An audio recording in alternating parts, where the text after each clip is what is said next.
iniciando o nosso laboratório hoje. E, sem mais delongas, eu chamaria o próximo, que é o Natan. Então, deixa eu começar aqui. Antes, a gente precisa entender, a gente viu grupo, né? Grupos com a Elida. Opa, coisa errada. Eu não sabia se eu ia fazer um slide ou algo assim, porque eu precisava usar a linguagem matemática. Aí eu usei o LaTeX mesmo para fazer a descrição. E primeiro a gente vê grupo, né, das estruturas algébricas, a gente vê grupo, em seguida a gente vê anéis, em seguida a gente vê corpo. Aí, anel, a gente precisa ter só uma leve noção do que é um anel, antes de começar, para começar a entender o que é um corpo. Só ver aqui alguma coisa aqui. Tá dando para ver direitinho, né? Certo. Beleza. Então, vamos lá. Um anel é um grupo e esse grupo está fechado por duas operações, a soma e a multiplicação. Bem por cima mesmo, a gente só precisa saber disso. E a gente diz que um anel ele é comutativo quando a multiplicação também é comutativa, certo? Tudo aquilo que a Elida trabalhou, a gente vai usar agora, tá certo? Então, vamos lá. Vamos considerar, a gente vai definir um corpo. Um corpo, bem por cima assim, é um anel comutativo, não nulo, né? Que ele não pode ser zero, ele sozinho não pode ser zero, e que todos os elementos não nulos, né, têm inverso multiplicativo. Então, isso aqui não diz respeito só a números, pessoal. É aquilo que a Elida estava falando também. A gente pode considerar qualquer coisa, pode considerar sentimento e tal. Só que o jeito que a gente usa para expressar, né, é com essa ideia aqui. Então, por exemplo, esse 1 aqui, ó, seria o 1 de F. É tipo o elemento unidade de F. A gente descreve dessa maneira. Então, o que é que significa? Ó, um corpo, a definição dele. Que para todo elemento nele, né, que não seja o elemento nulo dele, existe um outro elemento y, tal que a multiplicação, né, que não necessariamente é uma multiplicação, mas a multiplicação deles dois resulta num elemento unitário, ou 1. A gente trabalha com números porque é mais fácil de visualizar, pelo menos. Deixa eu só ver uma coisa aqui. Tá dando tudo certo aí, Celina? Tu conseguiu resolver aí já? Já sim. Certo. Tá bom. Certo. Então, tipo, isso é a definição bem matemática dessa estrutura, porque ela é justamente definida, as estruturas algébricas, elas são definidas dessa forma, porque elas tentam ser o mais abstrato possível, tipo, mais abrangente, mais... Esqueci a palavra, que é, tipo, o que tenta cobrir todos os casos. Pronto. A ideia é exatamente essa, tanto que a álgebra, essa parte aqui, ela serve tanto para um conjunto que nem a gente estava falando de amor, essas coisas, para números, para simetrias, essas coisas. Então, o objetivo desse estudo é ser o mais abrangente possível, para não ficar só em conjunto numérico. A ideia é essa. Aí, tipo, a ideia de um corpo é justamente os elementos terem um inverso multiplicativo, que é um número que multiplicado pelo outro resulta em 1. Então, a gente pode denotar isso, né, o y como sendo o inverso de x, e a gente pode falar que ele é só x elevado a menos 1. É bem intuitivo mesmo, é bem intuitivo. E outra coisa, o corpo F ele não pode possuir divisores de zero. Ou seja, tipo, o inverso dele, né, de x aqui, fosse zero, né, ia ser 1 sobre x. 1 sobre 0, e isso não é possível de acontecer. Então, de fato, a gente pode fazer essa análise, ó. Tomando dois elementos, né, de F, do corpo F, diferentes de zero. Então, x, que multiplica x, essa operação aqui, vezes y, é diferente de zero. Vamos supor, né, que exista, né, x vezes y é igual a zero, e eles são diferentes de zero, viu? Então, vamos fazer o seguinte, x vezes y é igual a zero. eu posso multiplicar pelo inverso deles, né, em ambos os lados, o inverso de x. Aí eu tenho que o inverso de x que multiplica, né, vou chamar assim, x que multiplica y é igual a o inverso de x que multiplica zero. Isso dá, eu posso reagrupar aqui, né, no parênteses e fazer isso aqui, ó. Pela a propriedade lá, isso aqui vai dar 1, né? Qualquer número multiplicado pelo seu inverso, né, vou chamar assim, é 1, vezes o negócio zero. Ou seja, isso implica que o quê? Somente se que y é igual a zero, só que isso contradiz o que a gente tinha suposto de início. Então, não tem divisão, a gente não pode dizer que assim, essa definição tipo, isso é uma definição bem rígida, é bem matemático, só que o interessante é não se basear somente nisso. Deixa eu reformular. O interessante é não ver essas relações só com isso, só com números, porque é um negócio para ser abstrato, para ser abrangente. Tá dando para entender até agora? Tá. O que você quer dizer é que não existe uma exclusividade dessas fórmulas para a teoria de grupos. Ou sim, não? Sim. É isso que eu quero dizer, que é difícil escolher as palavras.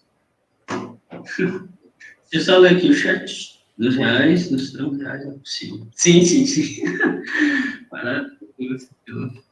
Certo. Como não é minha área, né? Eu não domino isso, eu ainda nem fiz essa disciplina ainda na faculdade, eu vou fazer semestre que vem, eu acho, que eu estou fazendo teoria dos números. Eu aceitei tudo para ser breve. Então, toda a definição, né? Essa que a ideia é essa, isso é um corpo, considerando um anel, né? A gente vai conseguir debater isso daqui a pouco, vai entender bem direitinho tudo. E os exemplos, né? Tipo, o que é o que é um corpo, no exemplo de corpo? Os números complexos, sim. O corpo dos números racionais, né? Que não são, tipo, tirando zero, os que não são nulos, né? Os números racionais são, sim, eles são, eu acho que é o melhor exemplo de corpo, porque eles são razões, né, em si, e o inverso multiplicativo deles também está nos racionais. Pronto, isso é uma coisa importante. Ele tem que estar. Cada elemento, né? Quando eu opero isso daqui, ele tem que voltar para ele. Então, eu tenho que encontrar outro elemento dele. A ideia é essa. Eu acho que e o corpo dos números algébricos também é. Vocês sabem que é um número algébrico, né? É um número que ele é raiz de um polinômio de coeficientes inteiros. Alguém consegue me citar um número aí que não é algébrico? Acho que a gente consegue uns dois aí, né? A gente conhece bem. Pode usar o chat, pode falar. Um número que não é raiz de um polinômio de coeficientes inteiros. Pi. Raiz de 2. Raiz de 2? Não, raiz de 2 ele é raiz de um negócio de coeficientes inteiros, não? Pois é. Quando ele não é algébrico, a gente chama de transcendental. Então, qualquer conjunto que contenha pi não é um corpo. O número de Euler. Sim, exatamente. Legal, pronto, só sabendo bem.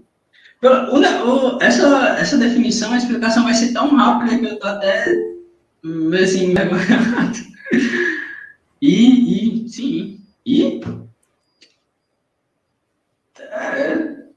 Acho que agora me pegou. Ele não entra nessa conta porque algébricos e transcendentes têm que ser reais.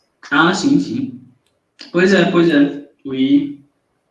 Pois é, eu acho que o I não entra mesmo, não. Gostaria de apresentar umas aplicações disso, porque quando a gente estuda grupos, né, que a Aida falou, tem um monte de aplicação, é tão bonito, dá pra gente estudar a simetria, dá para estudar as soluções, né, de um polinômio de grau 5, né, que não tem. A gente usa a teoria dos grupos para demonstrar isso.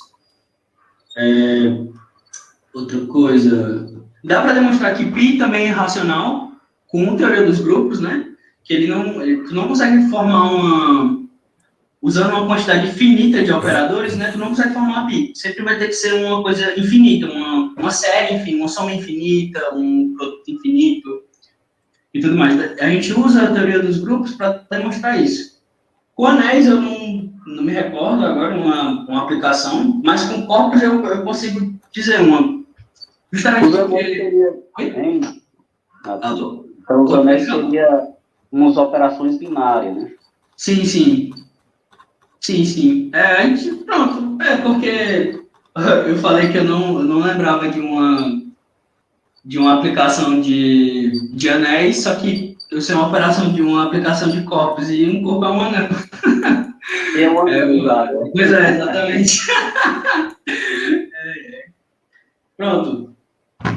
Considerando o conjunto, primeiro, uma aplicação muito boa, eu acho que é a melhor que tem, é criptografia. Criptografia, dá para a gente usar corpos em criptografia, justamente porque o conjunto, né, 0 e 1 é um anel e é um corpo. Então, a gente consegue usar as propriedades dos corpos para criptografia. Já que 0 e 1, né, é a base binária. É a base binária. E dentro da criptografia, a gente tem um negócio chamado Hamming Code. A tradução literal é código de Hamming, porque Hamming é a pessoa, o cara que fez esse código, e esse código é sobre correção de erros. Toda vez que você faz, deixa eu ver aqui, códigos binários. Vou fazer aqui rapidinho. Deixa eu ver aqui. Certo.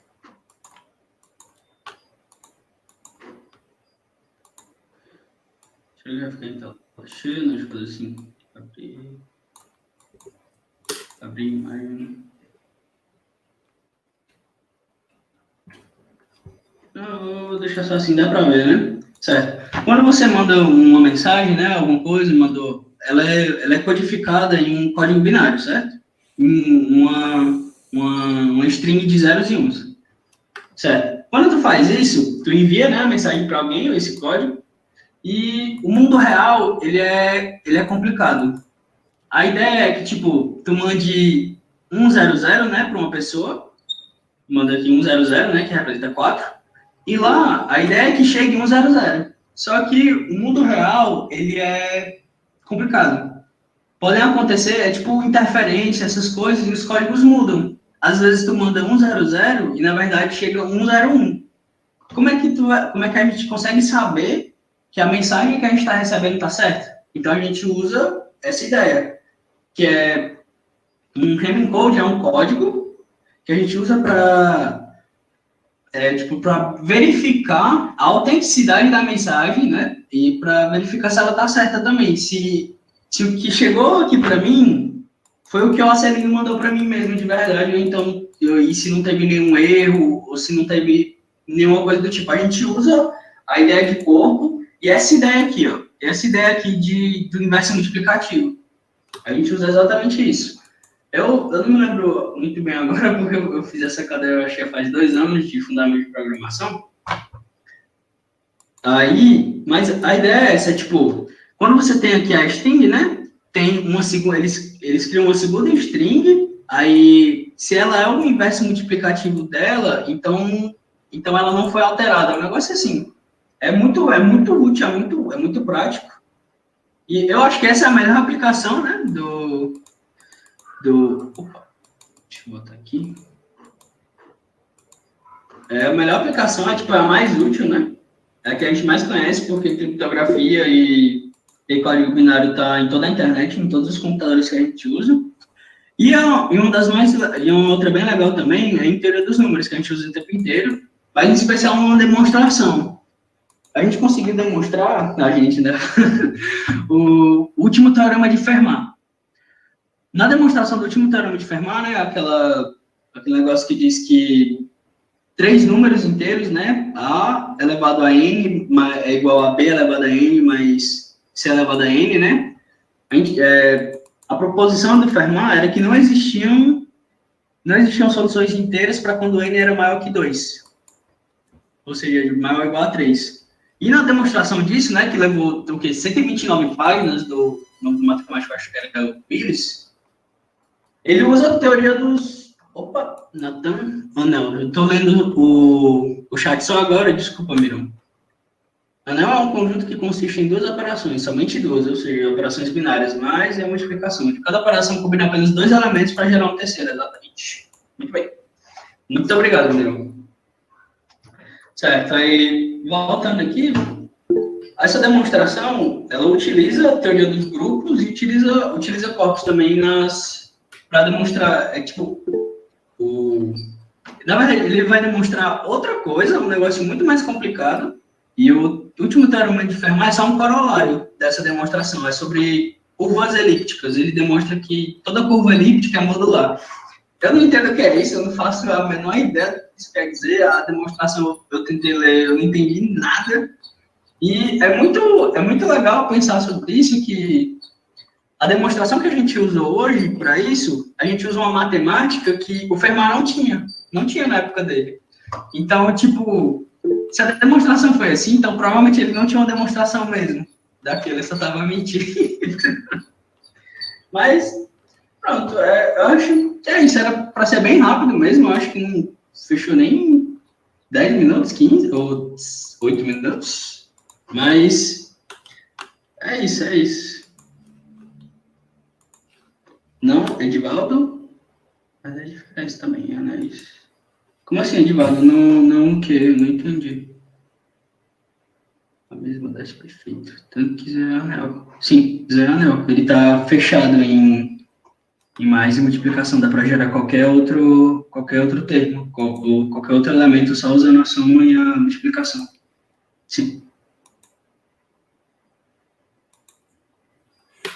Bem, mas foi muito bom a sua apresentação, porque abre o leque das questões. Sim. Não é só você que tem dificuldade de entender. Aliás, quase todos têm essa dificuldade. A orientação para se utilizar dos números inteiros, principalmente para explicar ou tentar trazer clareza para essa questão, é um pouco difícil, porque esses instrumentos, eles não foram criados para se trabalhar número inteiro. Agora, talvez muitos de nós fiquemos mais tranquilos se nós trabalhamos com os números inteiros, porque faz aquelas operações aritméticas, dá tudo certo, eu fico tranquilo. Por isso, a importância de nós aqui no Jovem Pesquisador é abraçar essa causa, de certa forma ingrata, mas apaixonante, de trazermos as questões abstratas aqui para a álgebra abstrata, que é o lugar onde a gente pode trabalhar isso. Bem, o Erinaldo está agora com a palavra para fazer as suas observações ou trazer novos questionamentos. Por favor, Erinaldo, esteja à vontade. Eu quero externar aqui, eu sempre fiquei muito feliz, né, desde o começo, quando eu vim participando desse grupo, né, de estudo, principalmente dia de sábado, que eu entrei em contato com uma matemática, eu posso dizer, mais humanizada, né? É uma coisa assim que eu sempre gosto, né? De estar fazendo as coisas com um certo sentido. Então, quando eu entrei na universidade, né? Eu sou formado aqui na Universidade Federal de Alagoas. Aí, quando eu entrei em contato com a disciplina que eu não conhecia no ensino médio, que era a teoria dos números e álgebra abstrata, que elas são muito parecidas, né? São poucas características que você consegue distinguir, como, por exemplo, teoria de grupo, anéis, corpos, enfim, né? Aí, quando eu via os professores de matemática pura que ensinam essa disciplina, né? Eu sou, o meu título é de licenciatura, aí eu ficava procurando sentido de como trabalhar essa disciplina. Aí, quando eu tive a minha experiência o primeiro contato com a álgebra abstrata, Eu fiquei fascinado quando que o professor, o meu professor, ele achou melhor ensinar primeiro anéis, depois corpos e depois grupo, né? Foi essa linha que ele achou melhor passar para nós. E anéis, eu achei fascinante, eu fiquei fascinado quando eu vi aquilo, quando eu tinha 2 números inteiros, A e B diferente de 0, e no produto dele dava 0, né? Você também vê isso em teoria dos números, né, nas classes residuais. Que é os conjuntos ZM com M maior igual a 2, né? Que são os pares. Isso só não acontece com os números primos. Eu estou falando de divisores de zeros, né? Desse conjunto. Então, aquilo ali me tocou muito, né? Deixou, assim, eu fascinado com aquilo. Porque quando você... Isso não acontece quando você tem um grupo de integridade, né? Um corpo de integridade. Que aí o produto de 2 números só pode dar 0 quando um é 0, né? Mas nisso que eu estou falando, onde 2 números diferentes de 0, no seu produto dá 0. Então, esse aí foi o que mais me tocou de você estar estudando álgebra abstrata, né? Mas, enfim, eu sou muito influenciado, eu também estudei uma disciplina, a filosofia da matemática, onde eu mais me identifiquei. Eu sou bastante, assim, influenciado, por isso que eu tenho, assim, um pouco de dificuldade em fazer essa transposição quando o senhor faz que o senhor estava falando no começo, né? O inverso, o senhor fazendo analogia com o amor entre o pai e filho. Eu tenho essa dificuldade de ficar sem olhar para as variáveis daquilo que possa influenciar, para não pensar numa coisa só individual. Então, a minha influência, assim, é mais da filosofia da matemática, que inclui a metafísica, né? Eu vejo pouca coisa da filosofia do processo, que é do Alfred North Whitehead, que foi professor do Bertrand Russell. Então, eu sempre tenho esse olhar, esse prisma, né? Para tentar dar sentido ao número puro. Então, o que eu acho mais próximo, assim, dessa abstração da álgebra abstrata, que eu tento dar sentido, é olhando para esses autores que eu fui influenciado durante a minha estadia na academia. Então, assim, esse é o meu ponto de vista, né? Por isso que o contato com esse grupo de estudo, que o professor Arcelino nos disponibiliza, né? Faz com que eu venha ter, assim, muita alegria de estar estudando a matemática de um ponto de vista humanizado, né? Para a minha função de professor. Então, é isso que eu faço, assim, da minha consideração, da minha fala, e do ponto de vista que eu olho a matemática, né? É tipo aquilo, como o Whitehead fez, né? Na filosofia de processo. E ele une a lógica à física, né? Ao mundo físico, essa metafísica que ele faz. Tipo, como aquela tentativa de unir a geometria euclidiana à geometria não euclidiana. Esse é o meu ponto de vista, professor Célio. Muito obrigado, Arinaldo, pela sua participação, com excelentes questionamentos. Isso fortalece o nosso trabalho. Não tenham problemas com não entender, porque é no seminário que a gente se encontra para tentar o entendimento e o conhecimento. Esse conhecimento ele é dificultado justamente com esse direcionamento para a teoria dos números, para os números, e não para as questões para as quais essa nova ferramenta foi desenvolvida. Eu gostaria de chamar o Odésio para trazer as suas observações. Ele tinha pedido a palavra. Odésio, está nos ouvindo? Estou sim, professor. Por favor, esteja à vontade. Olá, pessoal, bom dia. É um prazer estar aqui com vocês. Eu sempre tento acompanhar no grupo, nem sempre consigo me fazer presente, porque coincidem em outros compromissos. Então, eu saúdo a todos, parabenizo novamente pelo professor Acelino, pela iniciativa, por promover esses momentos de disseminação do conhecimento, algo extremamente necessário. Às vezes a gente vive reféns dos nossos compromissos, das nossas atribuições, a gente acaba, às vezes, não tirando um tempo para a gente se reoxigenar de conhecimento, né? Entrar em áreas que não são as nossas, refletir, saber que a gente está constantemente em construção, né? E o bom de não saber as coisas é que você vai ter agora que estudar. E essa falsa ideia que você já tem um conhecimento pleno ou completo sobre alguma coisa, às vezes lhe trava, né? Não saber das coisas, para mim, é algo magnífico, sempre me dá possibilidades de dar um passo mais além.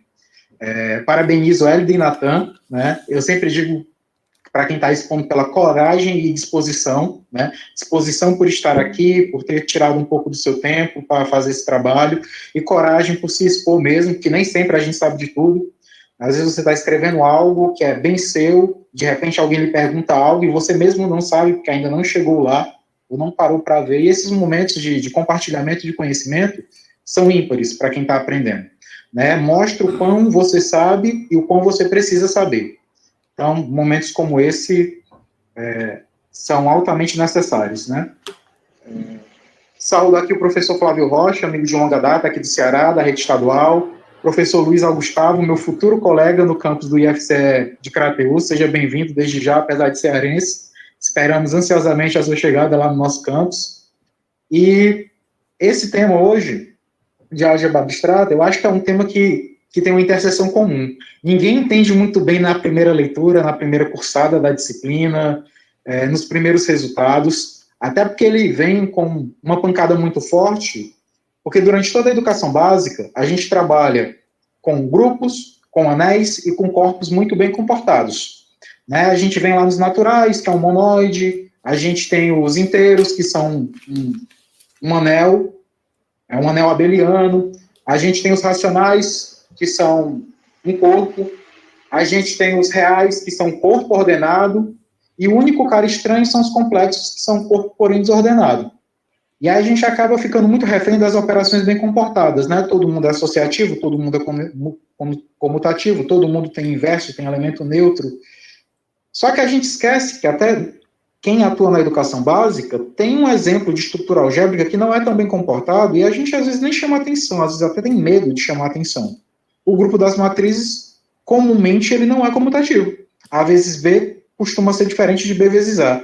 Em algumas vezes, A vezes B é possível, B vezes A nem possível é, dependendo da ordem das matrizes que você toma.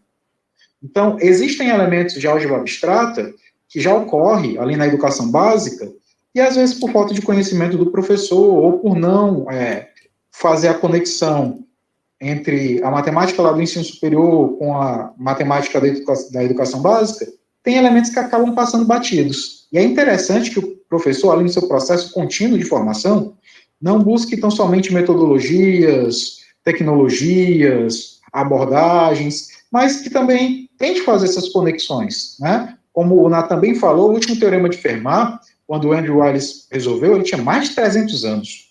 Euler já tinha atacado, Gauss tinha atacado, Dirichlet, os Bernoulli, ou seja, tinha tanta gente boa atacando que você não imaginava que um negócio daquele ia ser resolvido, né? E quando tu falaste das curvas elípticas e modulares, na verdade, o último teorema de Fermat, ele só conseguiu ser resolvido porque a conjectura de Takayama-Shimura conseguiu ser atacada pelo Andrew Wiles. E aí existiu quase um si somente si, entre a validade de um e a validade do outro. Então, quando você ataca Takayama-Shimura, você ataca a Fermat de tabela. Então, você acaba resolvendo. Essa foi a grande sacada do Wiles.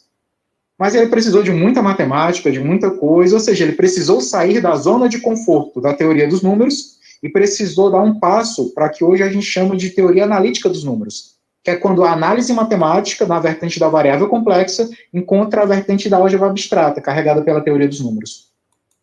Então, isso é bacana, e eu aprendi isso lendo aquele livro, O Último Teorema de Fermat, do Simon, e aí quem não leu, e até quem já leu, leia de novo, porque toda vez que eu leio aquele negócio, eu aprendo muito mais matemática e fico muito mais fascinado sobre.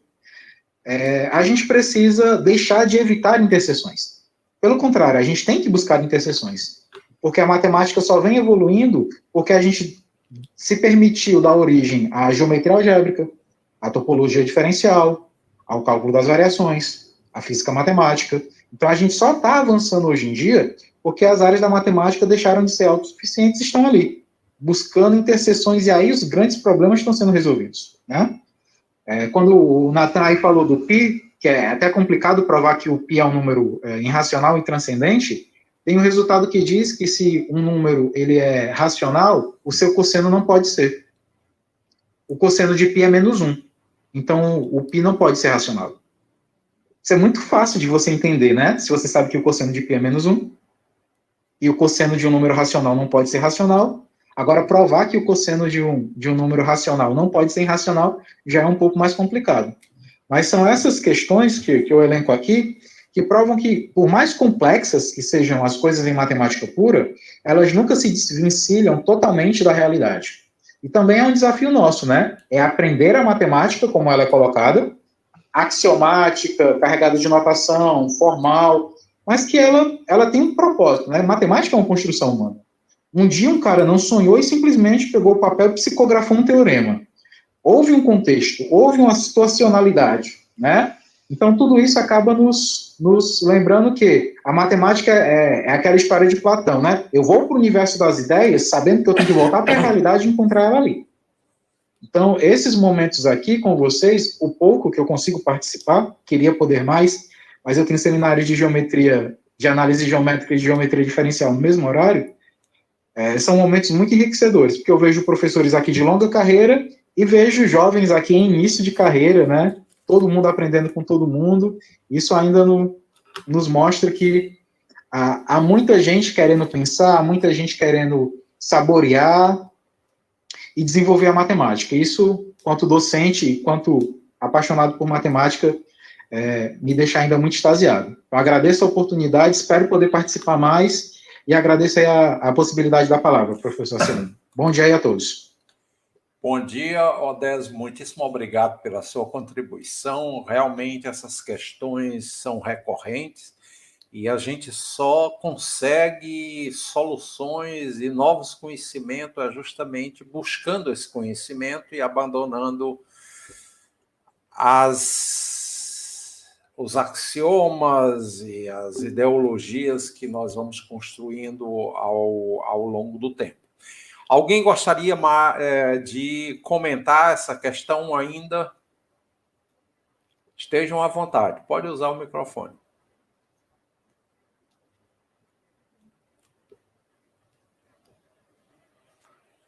Então, vou fisgar do Odésio o π. Qual é a preocupação que se tem atualmente em termos de pesquisa em cima do π?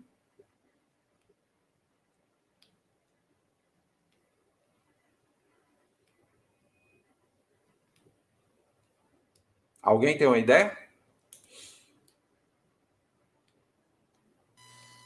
Que tipo de pesquisa estão fazendo em cima do π? Ou a mais frequente, vamos dizer assim? Saber quantas casas decimais após o número 3. Hildo? Oi, professor. Bom dia. Diga aí. Eles preocupam-se mais em saber quantas casas decimais após o número inteiro 3, né? Até hoje, mais de 70 bilhões, e nem os supercomputadores conseguem identificar, né? Mas mesmo não provando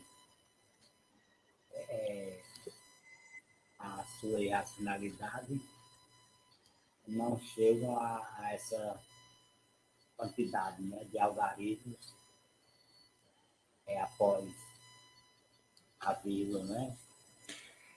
Excelente posição, Rildo. Justamente. Nós estamos procurando o número de casas decimais após o 3, ou seja, 3, e quantas casas decimais? Alguém já se preocupou em pensar, será que o π cabe no plano cartesiano?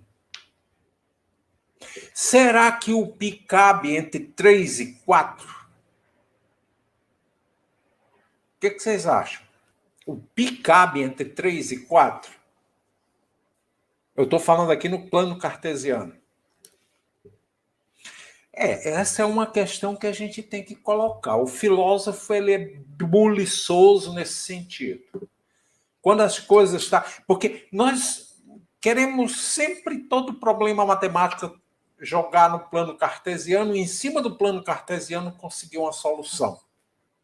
Mas o plano já...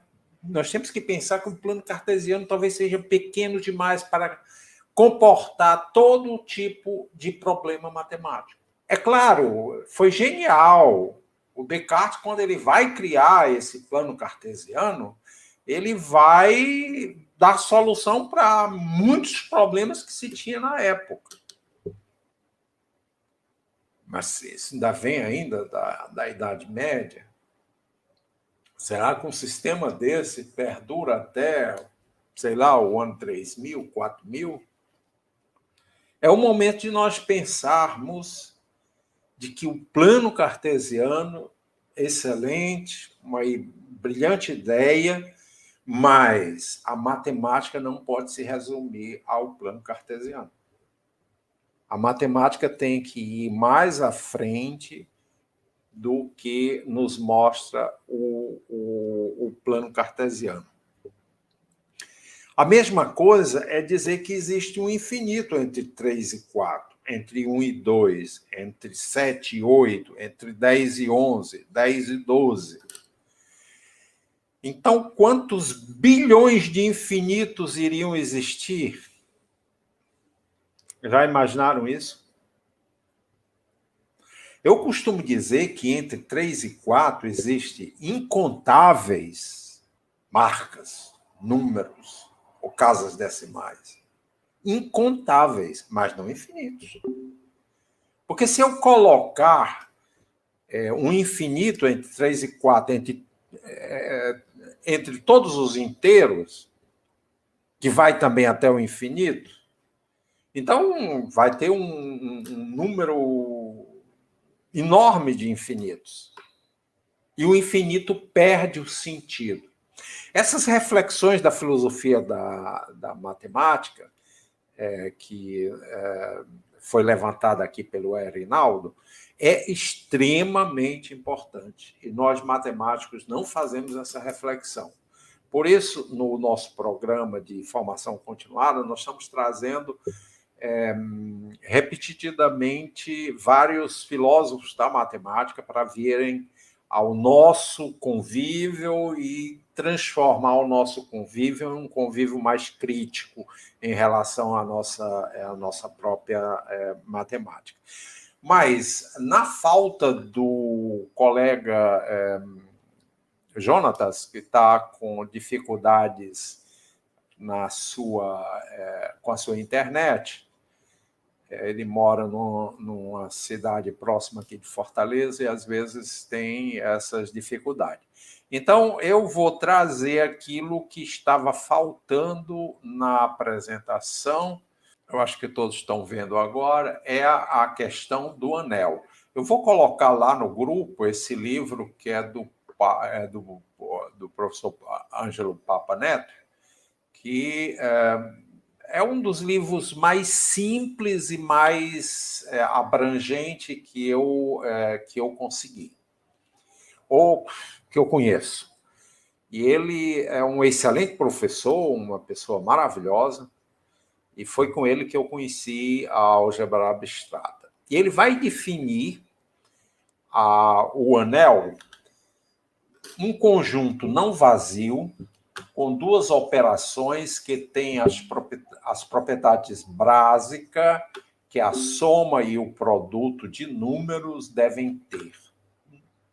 Veja como ele é bem preciso. Isso é uma característica do professor Papa. Ele trabalha com uma precisão enorme, né? Que devem ter. Ele não diz que é ou que é uma situação de fato, né? Ele vai dizer, um anel é um conjunto não vazio. Isso é uma característica de grupo, né? Com duas operações. Lá no grupo, nós podemos ver que já é uma operação, né? Que tem as propriedades básicas, soma e produto. No anel, ou um anel é uma estrutura abstrata, podendo ser constituído, é o que está faltando um S aqui, de elementos com natureza bem diferente da dos números. Outra maneira que ele tem de dizer, olha, preste atenção, aqui comporta outras coisas, além dos números. Mas, infelizmente, toda a álgebra abstrata é trabalhada em cima de números e disso ninguém se livra. A tentativa é de que, a partir de agora, pelo menos no nosso meio, nós abracemos a análise de anel das estruturas da álgebra abstrata com conteúdos abstratos. Dessa definição, quem foi que entendeu o que é um anel? Tem alguém na sala que entendeu, a partir dessa definição, o que é realmente um anel? Silêncio total. Ô, professor, assim, a definição realmente é bastante clara. Agora, qual que é a necessidade de você estar fazendo a operação dessas propriedades de confirmação que esse conjunto realmente é um anel? Erinaldo, o questionamento é mais profundo, porque nós sabemos que as operações não precisam ser obrigatoriamente essas operações indicadas. Essas operações indicadas na literatura, elas se referem justamente aos números, quer inteiros, quer pares, quer ímpares. Então, toda a álgebra abstrata ela está sendo direcionada exclusivamente, pelo menos da literatura que eu conheço, exclusivamente a essas questões básicas de trabalhar com números. E a teoria como um todo, ela não se apropria para o trabalho de números. Ela só se deixa exemplificar de tal forma que entre na cabeça da gente o que significa um grupo, um corpo, um anel, ou coisa assim parecida. Mas as dúvidas restam. É por isso que tem aulas de álgebra abstrata em que há poucos alunos. Principalmente agora, na pandemia, o professor fica praticamente sozinho em sala de aula. Não tem quase ninguém que atraia, porque essa apresentação específica em cima dos números, para melhor ilustrar, para que a gente possa entender melhor, ela não traz a ideia principal que está por trás de um anel, de um grupo, de um corpo. Porque o corpo vai derivar, como muita propriedade nos vai trazer, do anel. Eu volto novamente à pergunta inicial. Não, mas eu digo isso é porque, assim, como você só tem esse exemplo de manipulação das propriedades, você fica sem poder ter outra visão do que realmente é a matemática, né?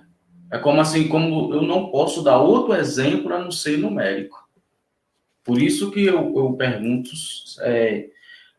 se a manipulação dessas propriedades que caracteriza esse anel, ele é essencial assim para que você aprenda o que é esse conjunto, ou outros, né? A literatura só traz esse exemplo. A literatura só direciona, e se a gente for trazer aqui mais embaixo, aí vê aqui, olha, nós temos soma associativa, soma comutativa, soma, elemento neutro, elemento inverso, produto é associativo, porque nós vimos agora a soma, estamos no produto, né? Distributiva, comutativo, e o anel comutativo com unidade A é chamado corpo, que é a referência que o Natan vai nos trazer. Repito novamente, a ideia de anel não surge dessa apresentação. A ideia de anel é uma ideia bem mais ampla, é uma ideia extremamente abrangente na realidade da nossa vida real. Eu poderia perguntar, ou alguém poderia me dizer, o que é que ele pensa quando ele vê um anel, ou a palavra anel? O que é que você pensa?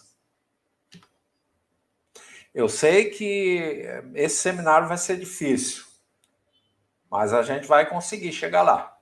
Seminário não é aula, é participação de todos em busca do conhecimento. Então, o que é que você pensa quando alguém fala anel? Círculo, muito bem. Círculo, mais. Tem alguém casado por aí? Ninguém? Então, é o que caracteriza o seu casamento. Marcelino, eu pensei assim, aproveitando o pensamento do Arinaldo, é um círculo fechado, né, não? Pois é, mas o círculo você desenha só aquela linhazinha.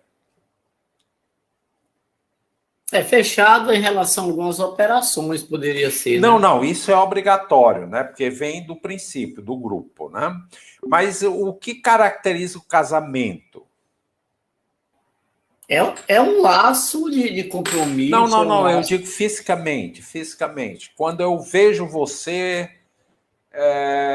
como é que eu sei se você é casado ou solteiro? Eu lhe vi pela primeira vez. Como é que eu sei se você é casado ou solteiro?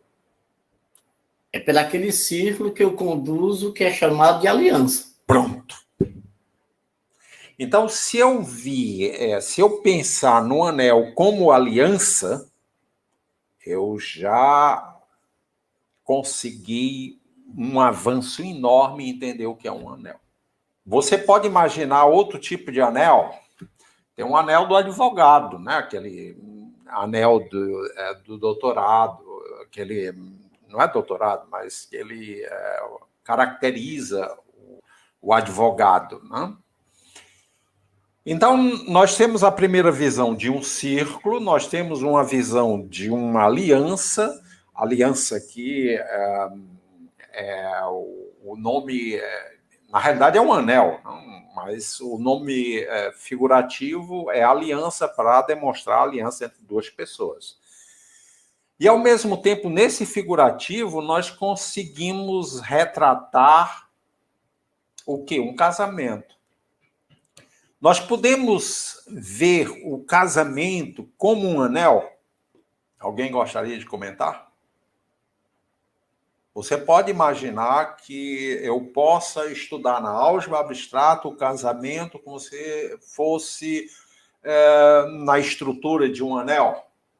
Aí teríamos duas operações a serem realizadas. Quais são essas operações?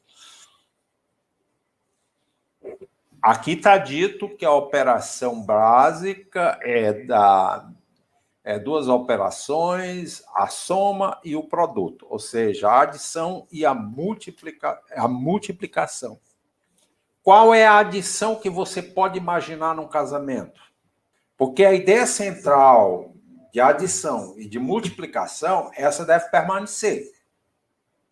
ela é inerente à estrutura chamada anel na álgebra abstrata.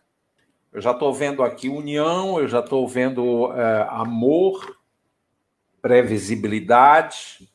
Pessoal, é por aí. É sair da caixa.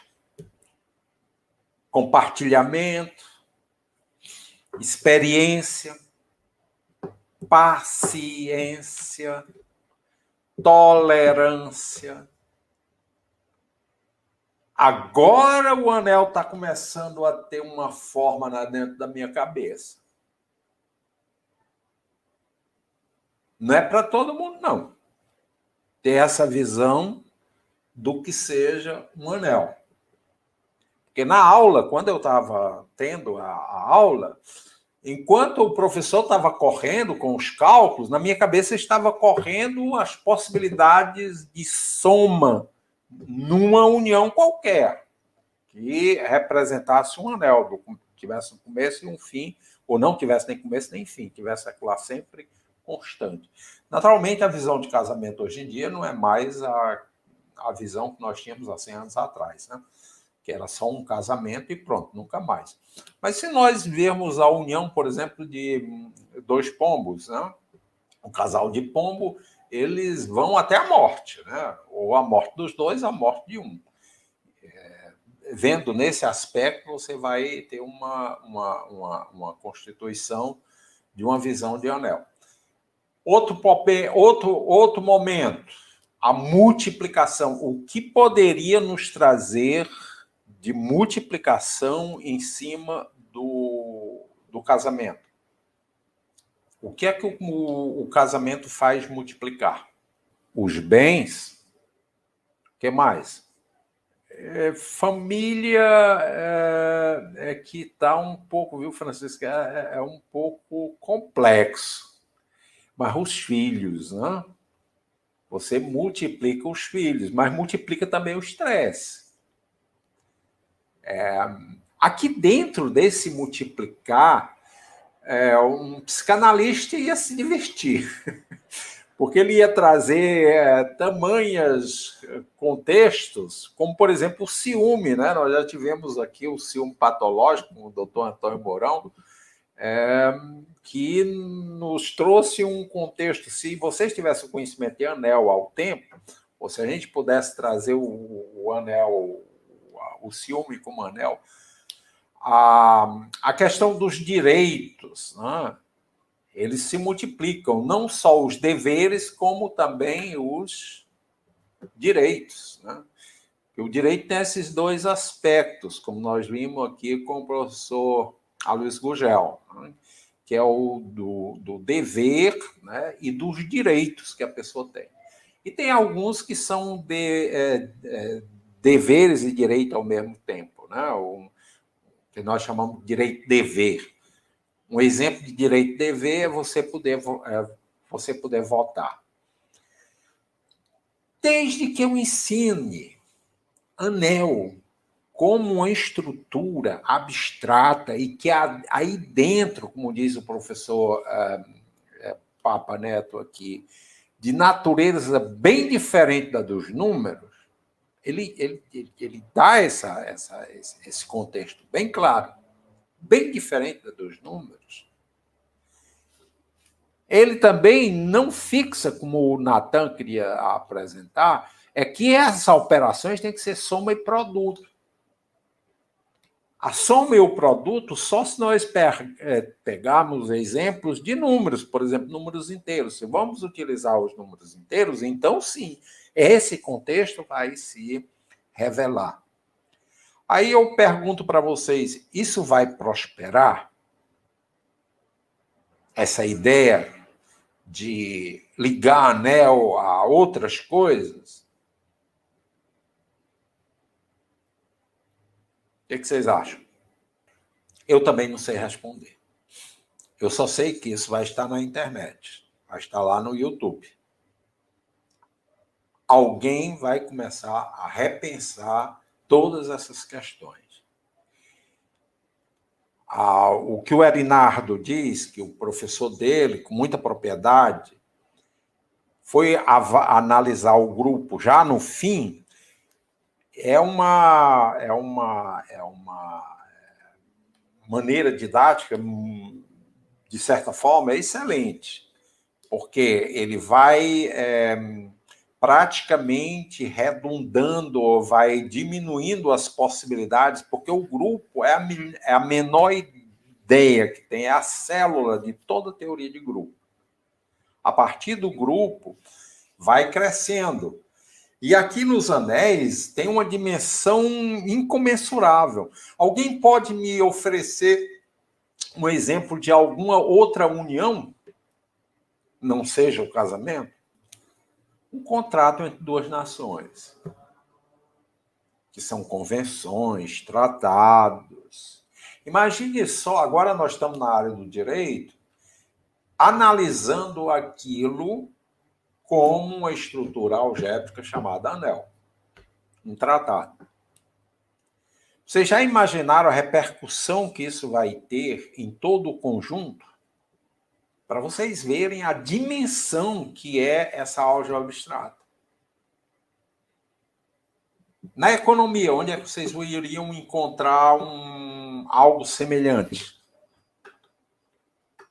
Ou que se possa dizer, imagine só o ambiente, a economia. Já começa com a questão do juro. Todo mundo quer saber a repercussão de aumento ou diminuição de juro. Você já imaginou estudar isso sobre esse aspecto? Aí vocês vão me perguntar, e aí? O que vale chegar a esse conhecimento? O que é que vai prosperar? E eu digo para vocês, vai prosperar à medida que vocês se interessem a começar a estudar um problema específico e aplicar aqui a teoria dos anéis. No momento que alguém escolhe, desde a união do casamento, desde a união no direito do consumidor, a união entre consumidor e fornecedor, desde a união entre os estados, a união entre os países, entre as nações, a ONU é uma união dessa. É um ambiente onde existe. Agora, só não pode analisar fora do sistema binário, porque tudo isso daqui é específico, bem pontual numa determinada relação, ou seja, numa determinada função. É por isso que no próximo laboratório, nós vamos começar a trabalhar pela função. Definir bem, com precisão, o que é uma função sobre todos os aspectos, principalmente sobre o aspecto da filosofia da matemática, para dar uma análise metafísica e ontológica do que seja uma função. Naturalmente, na notação matemática algébrica, nós vamos ter uma conceituação que nem sempre atende com plenitude o conceito de função. Isso nós notamos em diversas situações. Se bem que aqui na álgebra abstrata, eles adotam uma notação diferenciada, que eu não acho correto. Eu acho que deveria manter a mesma notação de função, justamente para evitar esse acúmulo de memorização de notações, de teoremas e de teorias. Outro exemplo, outra área onde a gente pode usar a teoria de anéis, a medicina. A medicina é uma área que dá, desde a união paciente-médico, que é o que nós chamamos de relação medicina médico-paciente, a relação entre sadio e doente. Tudo isso é um conjunto de constelações que nós podemos trabalhar com muita eficiência e melhorar a situação do ser humano. Eu vou passar agora para o que o professor Papa nos traz aqui como, mais para o fim, de exemplo, já que a Hélida está nos trazendo aqui exemplos. Eu vou pôr aqui para vocês... Olha, e nós não entramos no assunto anel, não. Eu só estou querendo, nesse seminário, que vocês tenham uma ideia do que seja grupo e o que pode ser, as possibilidades de ser de um grupo. Isso é o que eu... Esse livro, como eu disse, é muito bom para quem quer ter uma ideia mais matemática. Dentro da matemática, como isso tem, até o presente momento, sido trabalhado nos diversos institutos de pesquisa dessa área. É uma questão um pouco indigesta, porque vai nos levar a essas contas que a gente não entende o porquê delas. Sabe entender a questão linguística, mas o conteúdo a pessoa não consegue discernir. Está aqui, as aplicações, que é o capítulo 8, essas daqui é bastante interessante. Nós vamos apresentar aqui mais o que até o presente momento foi utilizado, além da química, que a Hélida vai nos trazer. Está aqui as aplicações, né? E construções com régua e compasso. Eu prefiro aquele joguinho do Sudoku, né?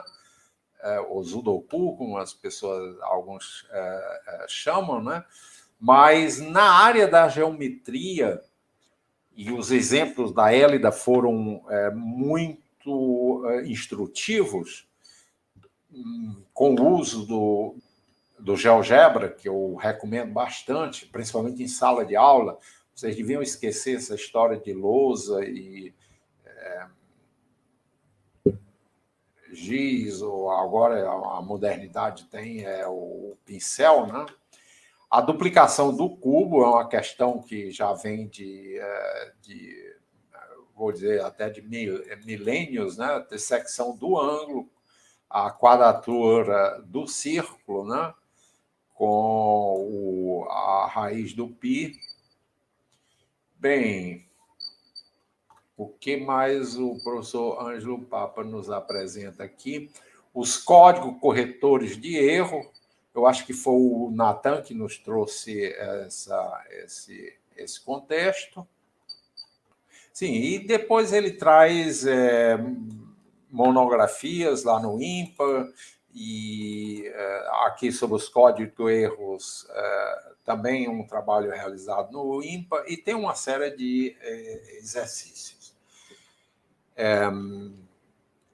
Eu acredito que vocês tiveram aqui uma ideia diferenciada. Não chegaram ao conhecimento, nem tampouco às certezas. Porque certezas a gente não encontra na questão da teoria de grupos. Essa certeza é para alguns poucos, em particularidades. Nós vamos ter palestras aqui nos próximos meses de alguns autores de livros, tanto da parte teórica matemática, ou seja, linguística, como ela está sendo apresentada. E isso não é uma coisa que eu tente abominar, não. Todo esse trabalho, como esse daqui, do professor Ângelo Papa, é muito importante. Porque quando você tem uma aplicação, você precisa desses estudos para poder desenvolver aquela sua aplicação. Enquanto que se você tem aplicação e não tem esses estudos, é mesmo que não tem aplicação. Então, toda aplicação, dentro do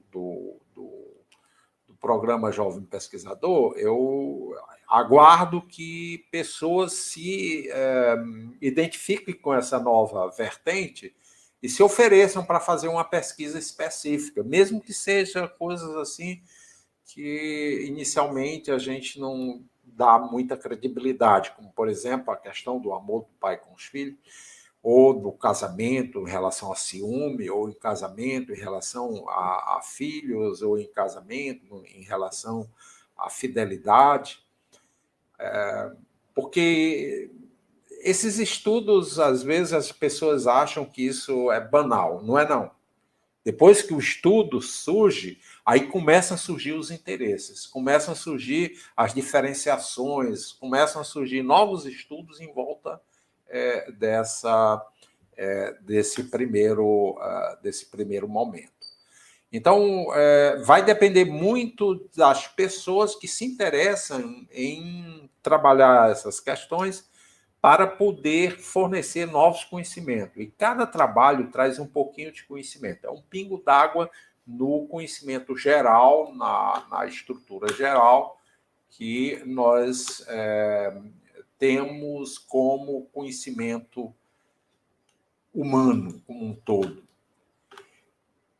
Eu me ofereço agora para quem quiser fazer alguma pergunta a respeito de alguma coisa que esteja ainda em dúvida. Criptografia, muito bem, Hélida.